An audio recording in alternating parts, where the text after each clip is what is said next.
வணக்கம் ஐயா. பேரு? பீட்ரு. முதல் வாய்ப்பா ரெண்டாம் வாய்ப்பா? வாய்ப்பாடுலாம் வராது சார், குரல் கரெக்டா வரும். ஓஹோ. பாக்குறீங்களா? பெர்ஃபார்மன்ஸ் பார்த்து வாத்தி வாயை புழக போகுது. குரல் தானே சொல்ல போற, எதுக்கே எந்திரிச்சு முதுக காட்டுற? சார் நம்ம குரல் மட்டும் இல்ல சார், கொஞ்சம் பாடி லாங்குவேஜும் வரும். ஃபர்ஸ்ட் குரல்,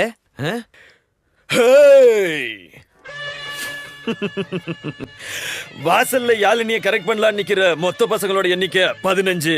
அதுல பாகிஸ்தான் தீவிரவாதி மாதிரி இருக்கிறவன் 10 பேரு, அக்யூஸ்ட் மாதிரி இருக்கிறவன் 4 பேரு, பர்சனாலிட்டியா இருக்கிறவன் நான் தாண்டா சார். சார் அடுத்த குரல், பிளாக் ஷீப் மே, சேத்து மே.